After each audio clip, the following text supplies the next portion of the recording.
বন্ধুরা, নবীর অফাতকালীন সময় কি ঘটেছিল বা নবীর অফাতটা কিভাবে হয়েছিল?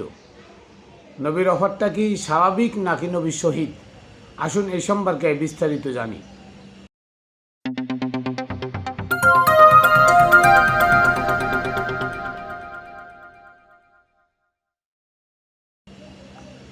বিসমিল্লাহির রহমানির রহিম। আসসালাতু ওয়াসসালামু আলা সাইয়্যিদিল মুরসালিন ওয়া আলিহি আজমাইন।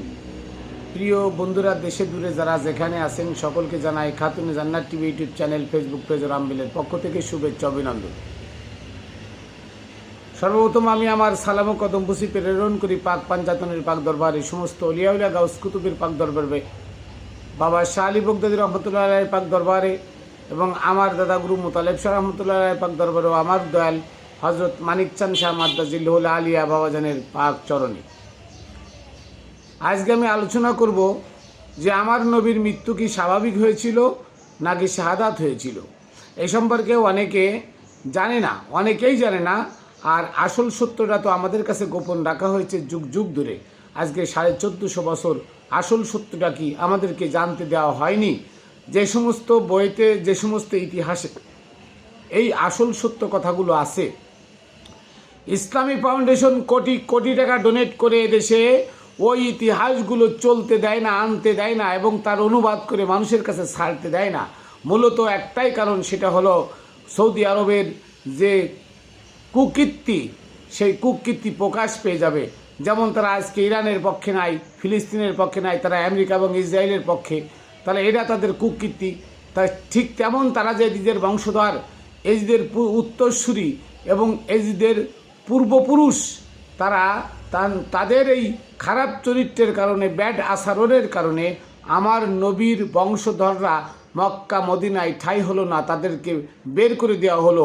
এই কুকীর্তিটা সারা দুনিয়ার মানুষের সামনে ছড়ায় পড়বে। আজকে যে নামাজ, রোজা, হজ, যাকাত, কুরবানি, এগুলোর মুখোশ উন্মোচন হয়ে যাবে। কোথা থেকে শুরু হলো? আমার নবীর আমলে এগুলো ছিল না। তাই আজকে কোটি কোটি টাকা তারা ডোনেট করতেছে বাংলাদেশে এই সত্য ইতিহাস, তারিখের তাবারি এবং ব্রিটিশিতে ঐতিহাসিকবিদ পিকে হিট্টি ইতিহাসটা বাংলাদেশে আনতে দেয় না। কেন দেয় না? কারণ এর ভিতরে সকল সত্য নিহিত। সকল সত্য জিনিস মানুষ জেনে যাবে, তাহলে এই ধর্ম ব্যবসায়ী মোল্লাদেরকে জুতাতে পিটায় বঙ্গোপসাগরে নিয়ে ফেলত। নবীর মৃত্যু কেন হয়েছে আপনারা জানেন? আবু বকরের মেয়ে আয়েশা, ওমরের মেয়ে হাফসা। এই আবু বকর, ওমর নবীর পরে ক্ষমতা কুক্ষিগত করার জন্য বা হস্তান্তর করার জন্য, নবীর থেকে নেওয়ার জন্য আর কি, নবীর থেকে ছিনে নেওয়ার জন্য তারা কি করেছিল? তারা আয়েশাকে দান করেছিল নবীকে, আর ওমর হাফসাকে দান করেছিল নবীকে। নবী ইচ্ছা করে প্রস্তাব দিয়ে তাদেরকে বিয়ে করে নাই, তারা কন্যা দান করেছিল। কন্যা দান করেছে। আয়েশার বয়স ছিল 16, হাফসার বয়স ছিল তখন 22। তখন তাদেরকে দান করেছে নবী। নবী গ্রহণ করেছে সাদরে। এটা ছিল তাদের বিয়ের রীতিনীতি। যাক, তারপরে এই আয়েশা আর হাফসা, তাদের জৈবিক চাহিদা এত ছিল যে নবীকে তারা জোর করে করে মধু খাওয়াইতো।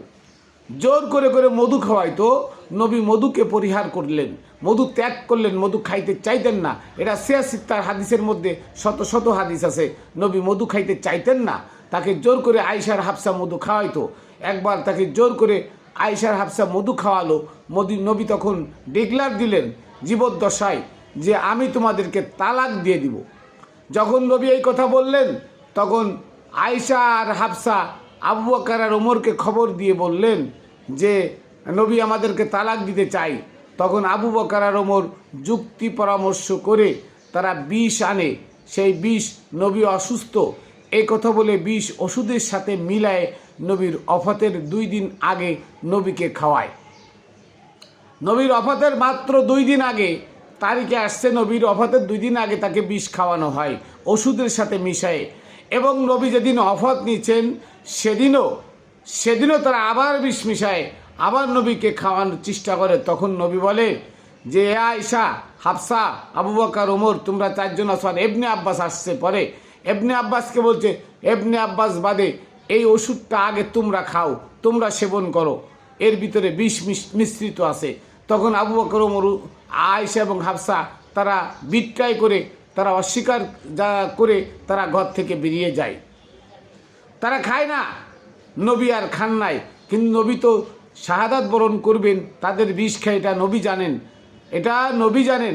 যেমন খয়বরের যুদ্ধ থেকে ফেরত আসার পথে এক ইহুদি মহিলা নবীকে দাওয়াত দিয়ে মাংসের সাথে বিষ মিশায় নবীর সামনে দিলে, মাংসই বলতেছে নবী আমাকে খায়েন না, আমার সাথে বিষ মিশাই দিয়েছে মহিলা। তখন নবী বলে, হে মহিলা, তুমি তো বিষ মিশাই দিছো মাংসের সাথে, তোমার মাংস তো আমার সাথে কথা বলতেছে। তাহলে নবী জানতেন না? নবী জানতেন, কিন্তু নবী তো বিদায় হজের ভাষণে বলে আসছেন যে আগামী হজ তোমাদের সাথে আমার আর দেখা হবে না, এই দেখা আমার শেষ দেখা। তার মানে নবী তো চলে যাবেন, কিন্তু শাহাদাত বরণ করে চলে যাবেন। কোরআনে আসছে যে যারা আমার সত্যকে প্রসার করে পরিপূর্ণ করেছে, আর একটা জিনিসের অপেক্ষায় আছে, সেটা হচ্ছে শাহাদাত। তাহলে পাক পাঞ্জাতন আমার দয়াল নবীজি, মা ফাতেমা, হাসান হুসাইন এবং মাওলা আলী আলাইসাল্লাম প্রত্যেকেই শাহাদাত বরণ করেছেন। এই শাহাদাতের নজরানা তাদেরকে আল্লাহ তাআলা নিজে দিয়েছেন। তো যতই তারা শাহাদাত বরণ করুক, কিন্তু তাদেরকে মূলত আবু বকর আর ওমর, আয়েশার, হাফসার মাধ্যমে বিষ প্রয়োগ করে ক্ষমতা কুক্ষিগত করার জন্য, ক্ষমতা তারা লুটে নেওয়ার জন্য এই চক্রান্ত তারা করেছে। তারিখে তাবারির 3য় খণ্ডের প্রথম দিকে পড়ে দেখবেন, এবং ব্রিটিশ ঐতিহাসিকবিদ পিকে হিট্টির ইতিহাসটা পড়ে দেখবেন, যেই কথাগুলো তাতে স্পষ্ট লেখা আছে। হাদিসে আছে যে নবীকে ওষুধের সাথে বিষ মিশিয়ে খাওয়ানো হয়েছে। এই মোল্লারা বলে এটা জাল হাদিস, এই মোল্লারা এটাকে জাল হাদিস বলে স্বীকৃতি দেয়, অথচ তারা কি মানে? কোনোটাই মানে না। তাহলে সেই বিষ প্রয়োগের জন্য আমার নবী শাহাদাত বরণ করলেন। আর আয়েশার হাফসা যদি তার স্ত্রী হতো, আর তাকে যদি বিষ প্রয়োগে হত্যা না করত, তাহলে ওই দিন আয়েশার হাফসা যদি নবীকে বিষ প্রয়োগে হত্যা করার চেষ্টা না করত, আবু বকর, ওমর, উসমান যদি না করতো এগুলা, তাহলে সেদিন কেন নবীকে অপচ্ছর্যায় রেখে নবী শাহাদাত বরণ করেন ঠিক এমন টাইমে তারা বনু সাকিবা সাউদায় চলে গেল। নবীর স্ত্রী হলে তার কাছে থাকতো, তার বেদনায় ব্যথিত হতো। কই, তারা তো ছিল না। তা যারা ছিল না, নবীর দাফন কাফনে ছিল না, তারা কখনো নবীর স্ত্রী হতে পারে না। তাদেরকে যারা আম্মাজান বলবে তারাও কাফের, আর ওরাও কাফের, ওরাও জাহান্নামী। যারা তাদের আম্মাজান বলে খেতাব দিবে তারাও জাহান্নামী। এই আয়েশার হাফসা নবীর স্ত্রী বলে গণ্য হয় না। যারা নবীকে বিষ প্রয়োগ করে হত্যা করেছে তারা কখনো নবীর স্ত্রী হতে পারে না। আর আবু বকর, ওমর, উসমান তারা কখনো সাহাবী হতে পারে না। তারা নবীর দাফন কাফন দিল না। যারা নবীর হিতাকাঙ্ক্ষী তারা নবীর পাশে থাকা দরকার ছিল, অথচ সেই দিন তারা নবীকে কাগজ কলম চাইলো। হাদিসে কিরতাজ, বুখারী মুসলিমে আছে হাদিসে কিরতাজ, সহিহ হাদিস। অথচ সেদিন তারা নবীকে কাগজ কলম দিল না, নবীকে উপদেশ লিখতে দিল না। এই আবু বকর, ওমর কেন? নবী উপদেশ লিখলে সেটা লিখিত থাকবে, তারা আর তাদের মন গড়া ক্ষমতা দখল করতে পারবে না। এই দুষ্কৃতকারীদেরকে আজকে যারা জান্নাতের টিকিট প্রাপ্ত সাহাবী মনে করে, তারাও জাহান্নামী, এরাও জাহান্নামী। তাহলে বোঝা গেল যে নবীকে তারা বিষ প্রয়োগ করে হত্যা করেছে।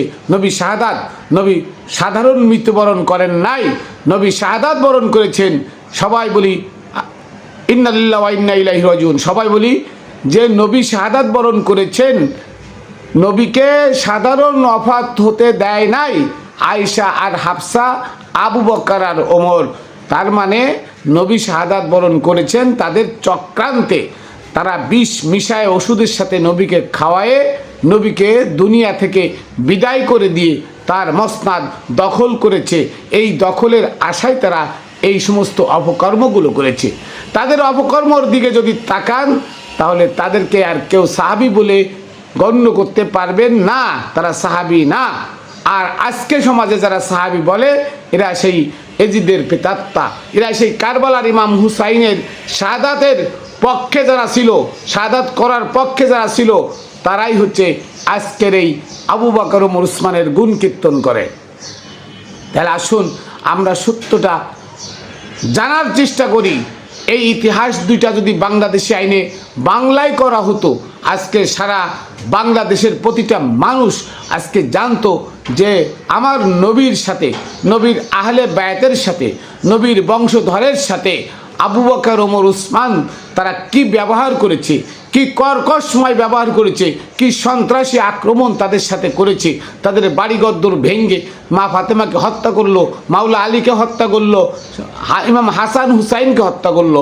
এই হত্যার মূলে আবু বকর আর ওমর, উসমান, মুয়াবিয়া, এজিদ, তারা মুসলমান নয়, তারা মুনাফিক, তারা জাহান্নামী। তাদেরকে প্রশংসা যারা করে তারাও জাহান্নামী। আসুন সত্য আমরা খুঁজে বের করি, সত্য গ্রহণ করি। আর এই সত্য একমাত্র সুফিবাদে নিহিত। সুফিবাদ ছাড়া এই সত্য আর কেউ প্রচার করে না, কেউ বলে না। একটাই কারণ, সত্য বললে ধর্ম ব্যবসা থাকে না, সত্য বললে সৌদি আরব টাকা দিবে না, সত্য বললে আমেরিকা টাকা দিবে না, সত্য বললে ওই ইসরায়েল থেকে এই যে টাউন মসজিদের নামে 8,500 কোটি টাকা টাউন মসজিদ নামে বানানোর মতো টাকা দিয়েছে, এই মসজিদগুলো বানাইতে টাকা দিবে না, ব্যবসা তাদের হবে না। যত মসজিদ, তত ইমামতি, তত মুয়াজ্জিনি, তত খাদিমগিরি করতে পারবে তারা, তাদের চাকরি হবে।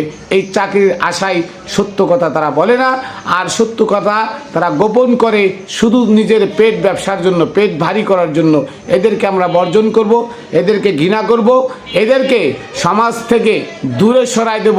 যদি আমি নবীর প্রেমিক হয়ে থাকি, যদি আমি নবীকে ভালোবেসে থাকি, যদি আমি কোরআন সম্মত যদি একজন মুসলমান দাবি করি, তাহলে আমাকে অবশ্যই নবীর আহলে বায়াতের সিলসিলায় যারা আছে আল্লাহর অলিদের কাছে গিয়ে নিজেকে আত্মসমর্পণ করতে হবে, অন্যথায় মুক্তি হবে না, মুক্তি হবে না, মুক্তি হবে না।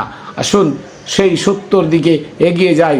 সত্যকে আঁকড়ে ধরার জন্য কোরআন গাইডলাইন, কোরআনকে আমরা অনুধাবন করি, কোরআনকে সুন্দর করে বোঝার চেষ্টা করি, তাহলে আমরা সত্য সুন্দর জিনিস পেয়ে যাব। এই এজমা কিয়াস, ফেকা উসুল, জাল হাদিস, কাল্পনা শরীফ, এগুলো বাদ, এগুলো লাথি মেরে ফেলে দেন, তাহলে আপনি সত্যটা ধরতে পারবেন। তো আমি আমার সংক্ষিপ্ত কথা এখানে শেষ করছি। তাহলে বুঝতে পারলাম নবীর ওফাত স্বাভাবিক নয়, নবীর ওফাত ছিল শাহাদাত। আমি আমার সালাম কদম বুসি প্রেরণ করি পাক পাঞ্জাতনের পাক দরবারে, সমস্ত অলিয়াউলিয়া গাউস কুতুবের পাক দরবারে, আমার গুরু হযরতে মানিক চাঁদ শাহ মাদ্দাজিল্লুহুল আলিয়া আমার দয়ালের পাক চরণে রেখে এখানে শেষ করছি। আবার দেখা হবে অন্য ভিডিওতে। খাতুনে জান্নাত টিভি ইউটিউব চ্যানেল ও ফেসবুক পেজের পক্ষ থেকে সকলকে আমি মাইনুল কবির জানাই আবারও শুভেচ্ছা ও অভিনন্দন। জয় গুরু।